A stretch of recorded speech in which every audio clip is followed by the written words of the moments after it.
करनाल इस बिहार धर्मशाला के प्रांगण में मेरे समक्ष उपस्थित जननायक चौधरी देवदान की सोच को पहरा देने वाले पार्टी के समर्पित वरिष्ठ सरकारी कर्मठ निष्ठावान कार्यकर्ता साथियों, सम्मानित पिता तुल्य बुजुर्गों, हम उम्र नौजवान दोस्तों, कृषि प्रधान भारतवर्ष के उज्ज्वल भविष्य बच्चों, पत्रकार एवं छायाकार वर्गों, मंचासीन जननायक जनता पार्टी के हमारे हरियाणा प्रदेश इकाई के अध्यक्ष माननीय भाई विवेक शर्मा जी, आपके जिला के प्रभारी और बुद्धिजीवी प्रकोष्ठ के अध्यक्ष प्रोफेसर रणजीत सिंह चीका जी, किसान सेल के प्रदेश के संयोजक माननीय डॉक्टर सिंह जी मान साहब, जिला इकाई के हमारे अध्यक्ष भाई गुरुदेव सिंह जी रंभा, किस किस का नाम ले लूं, किस किस का छोड़ू, पार्टी के तमाम हीरे जवाहरात मोदी साथियों, आज ये कार्यकर्ता मीटिंग लोकसभा चुनाव के हाल के विश्लेषण के लिए और आगामी विधानसभा चुनाव में कैसे रण के मैदान में उतरे और कैसे उस पर विजय श्री प्राप्त करें, इस विषय पर विचार विमर्श के लिए बुलाई गई। मेरे से पूर्व वक्ताओं ने, पार्टी के तमाम वरिष्ठ साथियों ने बड़े विस्तार से खुल करके सारी बातें आपके बीच में की। मैं उन बातों को पुनः दोहरा करके आपका समय जाया नहीं करना चाहूँगा। प्रचार प्रसार का इशू है, आप रोजाना रेडियो, टेलीविजन, अखबार और दूसरे प्रचार साधनों के जरिए पढ़ते सुनते और देखते भी हैं और उनसे भी तेज चलने वाली चीज आजकल ये सोशल मीडिया है। ये मोबाइल फोन हर एक के हाथ में है, हर एक की जेब में है, जिससे पल पल की जानकारी हमसे भी पहले आप तक पहुँचती है। बुजुर्गों, नौजवान दोस्तों, हमारे के बाद निराशा बड़ी स्वाभाविक चीज है। हार चाहे किसी राजनीतिक दल की हो, चाहे किसी समूह और संगठन की हो, चाहे किसी फौज की हो, हार के बाद तीन तरह की स्थिति उत्पन्न होती है। एक तो हार के बाद कमजोरी आ जाती है, दूसरा हार के बाद इंसान दुखी हो जाता है और तीसरी स्थिति में हार के बाद हार मान करके घर बैठे। अब ये तीनों स्थिति आपके सामने है। मैं आप लोगों से पूछना चाहूंगा कि आप ही मुझे बता दो आप कौन सी स्थिति में हो।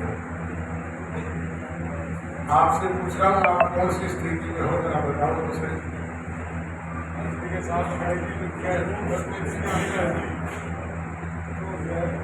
एक एक आदमी की यूं कहने से कि पार्टी के साथ खड़े मजबूती से क्या हाथ खड़े करने से काम नहीं चलते। अगर सारे मिलकर के हौसला करते तब कोई बात बढ़ती है। बुजुर्गों, नौजवान दोस्तों, परिस्थितियां समय अनुसार बदलती रहती हैं और परिस्थितियां बदलते में देर भी लगती है। 1966 में हरियाणा प्रदेश अस्तित्व बना, उस वक्त मेरी उम्र 5 वर्ष की थी। मेरा 1961 का जन्म। 1972 में एक चुनाव हुआ और उस चुनाव में सम्माननीय चौधरी देवदान जी ने कोसाम से चौधरी बंसीलाल के खिलाफ चुनाव लड़ा, आदमपुर से चौधरी भजनलाल के खिलाफ चुनाव लड़ा, मेरे दादाजी चौधरी साहब ने रोटी से चुनाव लड़ा। इस तरीके से बाकी क्षेत्रों से भी हमारी पार्टी की कैंडिडेट ने चुनाव लड़ा, उस वक्त विधानसभा में 18 लोग अपोजिशन के चुन करके आए। उन 18 में से 9 हरियाणा किसान पार्टी के हुआ करते थे, बाकी को इंडिपेंडेंट थे या दूसरे राजनीतिक दलों से। बुजुर्गों, नौजवान दोस्तों, उस दौरान यही हालात थे। आज तो फिर भी ठीक है, उसके हालात बद से बदतर थे। आज तो आप सैकड़ों साथी सामने बैठे हैं, साधन है, सुविधा है, सुख है, हर तरह की व्यवस्था है, और कहीं भी जाए कोई ना कोई हमें खुशी देने वाला भी मिल जाएगा, खाद बिछाने वाला भी मिल जाएगा। उन दिनों में तो ये स्थिति नहीं थी। ऐसे हालात में आज जैसी स्थितियों में उस चुनाव के तुरंत बाद एक राज्यसभा का चुनाव आ गया। वो 18 जीते हुए जो विधायक अपोजिशन के थे, उन्होंने इकट्ठे होकर के चौधरी देवीलाल से चंडीगढ़ के एमएलए हॉस्पिटल मीटिंग की और कहा कि चौधरी साहब, आप राज्यसभा का चुनाव लड़ रहे हो, हार भी उतर जाएगी और आप राज्यसभा में पहुंच जाओगे। चौधरी देवीलाल ने कहा कि 18 से कैसे पहुंच जाऊंगा? तो उन्होंने कहा कि कुछ बिकाऊ माल है। चौधरी देवीलाल जी ने हिम्मत की। ये जो आजकल कांग्रेस का प्रेसिडेंट है ना, उदय भान, इसका बाप दयालाल हमारे मंडे होता था, उसके के नाम पर आयाराम दयाराम नाम पड़ा। यारों से, दोस्तों से, मित्रों से, रिश्तेदारों से, मिलने वालों से इकट्ठा करके 70 लाख रुपए इकट्ठे किए उस बिकाऊ माल। उन दिनों में तो रुपया देखने के लिए नहीं होता था, किसी के घर चले जाते थे तो 1 रुपये की माला डालते थे, और किसी बड़े चौधरी के चले जा करके वो 5 की डाल दिया करता, और किसी लिबर्टी वाले बड़े सेठ के चले जाते थे तो 10 की डाल दिया। ये स्थिति थी। उन दिनों में वो राज्यसभा का चुनाव भी आ गए, वो 70 लाख भी गए, और विधानसभा में भी सुविधा सामने। जिस चौधरी देवीलाल ने 1947 से पहले देश की आजादी से लेकर के 73 तक कभी पूछे मुड़ करके नहीं देखा था, तो मुझे निराश और हताश हो गए, और निराश और हताश होकर के तेजा घेरा भारत में चले गए। 1973 में आप में से कुछ लोगों को याद होगा, एक किसान आंदोलन चला था, बचे कुछ लोग एकत्रित होकर के चौधरी देवीलाल के पास गए और कहा कि चौधरी साहब नेतृत्व करो, किसान पूछ रहा है। चौधरी देवीलाल ने उनसे कहा, मैंने तो राजनीति छोड़ दी, मैं तो खेती करने लगा। वो वहीं से इकट्ठा होकर के पंजाब की तरफ गए। कोई सरदार जथेदार टोरा से मिला, कोई बादल साहब से मिला, कोई जगदेव सिंह तरवटी से मिला, कोई हरचंद लोगोवाल से मिला, और उनको लेकर के चौधरी देवीलाल के पास आए और फिर कहा कि चौधरी लड़ाई तो लड़नी पड़ेगी। चौधरी साहब ने हाथ जोड़ करके कहा, मेरी तो सरदार नहीं है, साथ लगता उत्तर प्रदेश है। चौधरी चरण सिंह उन दिनों में भारतीय क्रांति दल के राष्ट्रीय अध्यक्ष होते थे। ये सत्यपाल मलिक जो पीछे पढ़ने रहे, उनके शागिर्द थे, सोमनाथ शास्त्री वगैरह किसान नेता थे। उन्होंने चौधरी देवीलाल से दिल्ली में मुलाकात की और कहा कि चौधरी साहब, आपके बिना काम चलने वाला नहीं है, करना पड़ेगा।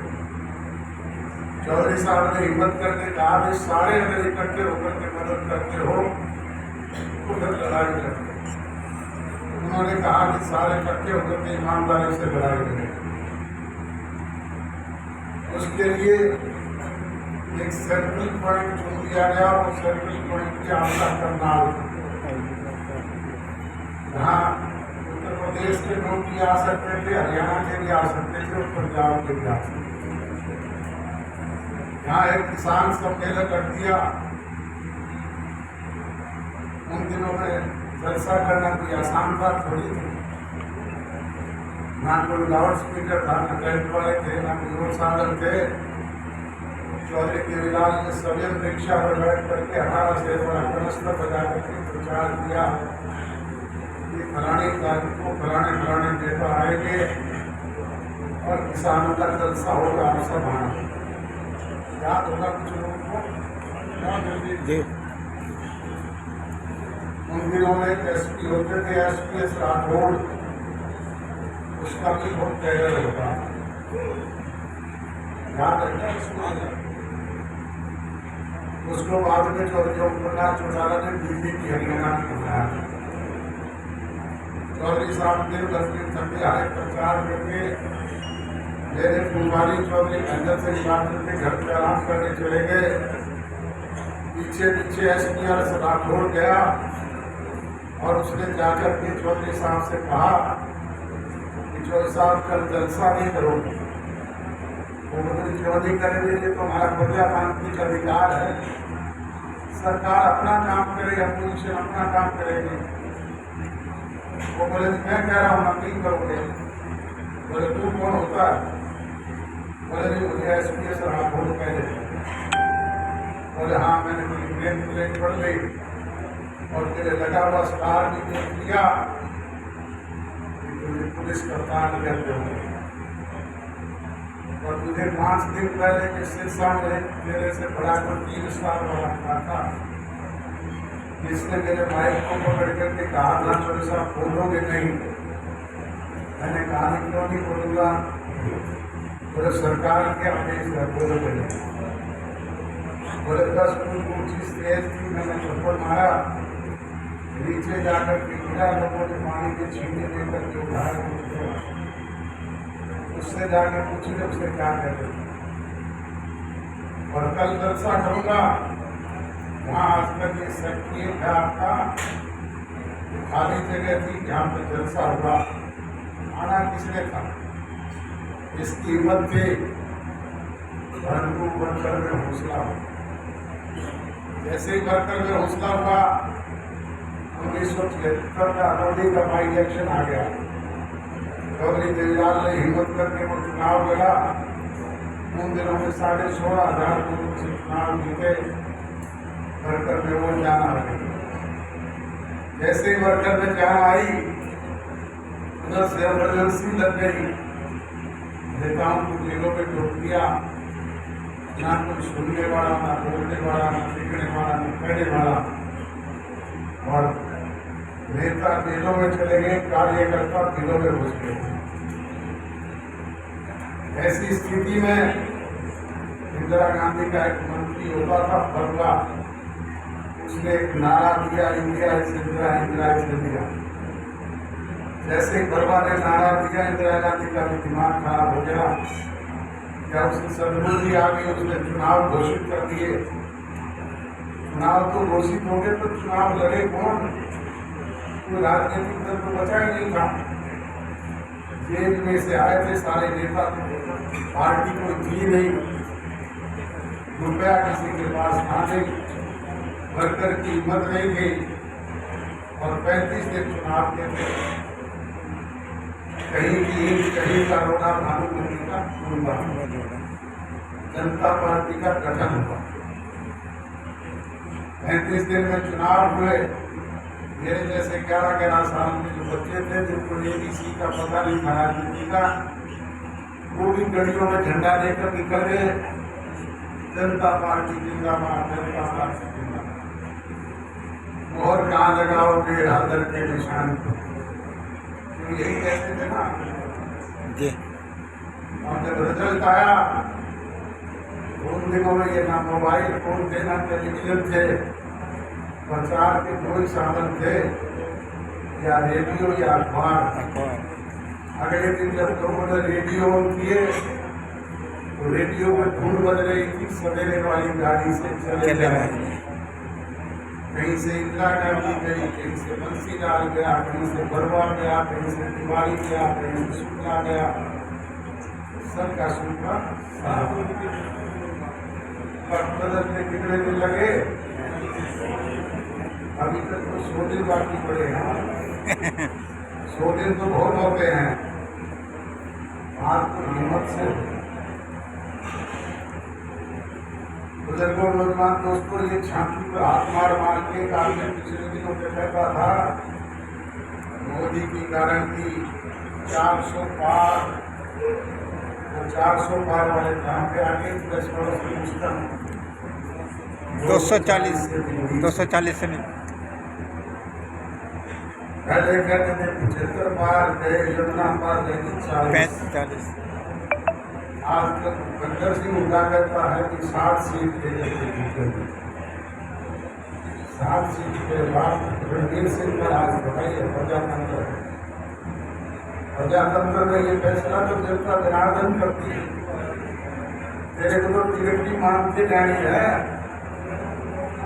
कहीं राहुल गांधी जाके हाथ जोड़ने पड़ेंगे, कहीं सोनिया गांधी की धोती पकड़नी पड़ेगी, कहीं प्रियंका गांधी की चुन्नी संभालनी पड़ेगी, तो कहीं वेणुगोपाल जैसे लोगों के चप्पल उठाने पड़ेंगे, तब जाके टिकट मिलेगी।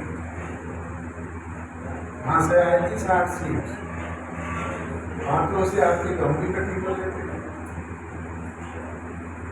प्रजातंत्र में ये शक्ति जनता जनार्दन के पास। आपको याद होगा ये तो छाती में झूठी आंगड़ी मारा था राहुल गांधी, राजीव गांधी, इंदिरा गांधी के बाद 404 सीट लेकर के प्रधानमंत्री बना था इस देश को। और उस टाइम भी सुपड़ा साफ हो गया था सबका, कोई नाम लेवा नहीं बचा था। चौधरी देवीलाल भी हारे थे, चौटाला साहब भी हारे, 10 की 10 हम हारे। बुजुर्गों नौजवान दोस्तों, 10 दिन के बाद मुझे चौटाला साहब ने कहा कि धन्यवाद की दौरा करना है, मेरा गाड़ियाँ पूरियाँ ठीक करवाओ। उन दिनों में ये ऐसी बड़ी गाड़ियाँ होती नहीं थी, आर्मी डिस्पोजल की जीपें थी, उनको लेकर के एक मिस्त्री था भोली साल में, उसके पास गया, उसको जाकर के कहा भोली ये गाड़ियाँ ठीक कर दे, हमें धन्यवाद की दौरा करना है। 5 दिन पहले से बजरंगलाल के 10 एक समर्थक बैठे थे, मुझे देख करके मजाक करने लगे। चौधरी देवीलाल अब सड़कों पे कागज में से चुटले वोट बचा के, मुझे गुस्सा भी आए, और अगर वो उनके साथ झगड़ा करूँ तो मैं अकेला अपना ग्रुप काम कर मैंने भी गांठ बांध करके आ गया। 1985 आया, चौधरी देवीलाल ने बहन विधानसभा क्षेत्र से इस्तीफा दिया, डॉक्टर मंडल सेन ने रोहतक से इस्तीफा दिया, चुनाव हुए, चौधरी देवीलाल फिर 16,500 से जीते। डॉक्टर मंडल सेन थोड़े से वोटों से हार गए, परंतु वर्कर में जान आई। जैसे ही वर्कर में जान आई उधर ही भजनलाल ने राजीव गांधी लोकवाद समझौता लागू करवा दिया। जैसे ही समझौता लागू हुआ, चौधरी देवीलाल को इश्यू मिल गया और उन्होंने घोषणा कर दी कि हम इसका विरोध करेंगे, से लागू नहीं होगा। हिसाब से पद यात्रा शुरू करी, चले जब 10 आदमी थे, दिल्ली पहुंचते पहुंचते लाखों का हजूम उमड़ा, वर्कर में जान आई। उसका परिणाम क्या निकला? 1987 आते आते क्या स्थिति हुई आप बताते, क्या हालात रहे? 1987 90 में से 85 सीट जीते, 4 करने देने वाले एक थे, थोड़े वाले 5 बचे थे। हालात बदलते देर लगी क्या? 79 में फिर चुनाव आ गए, फोर्स का मुद्दा था, पार्टियां बिखरी हुई थी। चौधरी देवीलाल ने सबको कहा कि अगर सिर जोड़ के लड़ोगे तो बात बन सकती है। उन्होंने कहा कि चौधरी साहब आप ही नेतृत्व करो। चौधरी देवीलाल ने सूरजकुंड में मीटिंग बुलाई, सारे अपोजिशन के लोगों को एकत्रित किया, कुछ कांग्रेस के लोग भी आए, विश्वनाथ प्रताप सिंह जैसे, और जब मीटिंग की अगले दिन टाइम्स ऑफ इंडिया अखबार, जिसमें लक्ष्मण के नाम के कार्टूनिस्ट थे, उनके कार्टून छपते थे, फ्रंट पेज में उनका एक कार्टून छपा हुआ था कि चौधरी देवलाल तराकी में मैंडेट तोड़ रहे। चौधरी देवलाल ने अगले दिन प्रेस क्लब ऑफ इंडिया में दिल्ली बैठ करके प्रेस कॉन्फ्रेंस की और कहा कि मुझे तराकी में मैंडेट तोड़ने भी आते हैं और मुझे शेर और बकरी को एक घाट में पानी पिलाना। आपको याद होगा जनता दल की सरकार बनी और उस सरकार में कम्युनिस्ट पार्टी ऑफ इंडिया, मार्क्सवादी कम्युनिस्ट पार्टी ऑफ इंडिया और भारतीय जनता पार्टी सब शामिल हुए। शेर और बकरी के एक घाट में पानी किया नहीं किया? बिल्कुल जी, किया था ना। हाथ गुजरते देर लगी क्या? बुजुर्गों को पर उसके लिए हिम्मत कर दी, हिम्मत मरने खुदा खुल जाएंगे सभी रास्ते, तो रुकावट से लड़ तो सही, सब होगा हासिल, तो अपनी जिद पर अड़ तो सही, अपनी जिद पर अड़ करके हिम्मत होने काम लो, निश्चित तौर पर कल आपका है ताकि उसे रोक नहीं सके। जो पार्टी में कल थे कुछ लोग, उनमें से आज नहीं है हमारे साथ, जो आज साथ है हो सकता है उनमें से कुछ कल साथ ना हो। साथ रहने ना रहने का ये क्रम इसी तरीके से चलता रहेगा। पार्टी यूं ही मजबूती से आगे बढ़ती रहेगी, यूं ही लोग जुड़ते रहेंगे।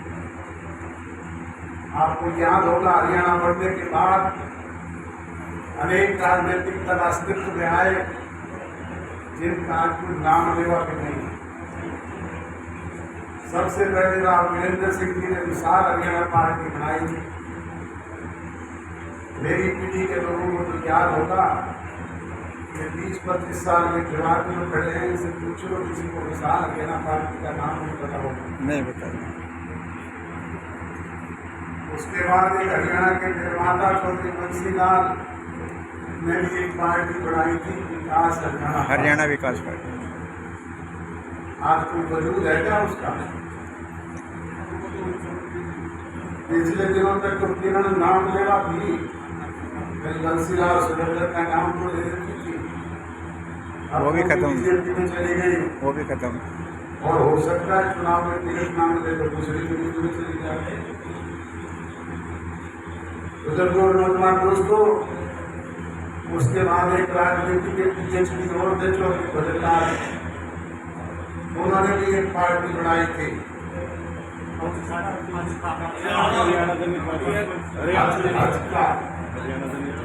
आज हल्का का तो वजूद है कि हल्का को तो चले दिन सब पान सामान देगा साफ कर। जननायक जनता पार्टी चौधरी देवलाल की नीतियों पर चलने वाले और चौधरी देवलाल ने जनता जनार्दन के बीच में जो भी बात कभी फायदे के तौर पर सार्वजनिक तौर पर कही, जब भी आपने पाकर उनको भी उन्होंने सदैव उसको पूरा किया और कानून बना करके लागू किया।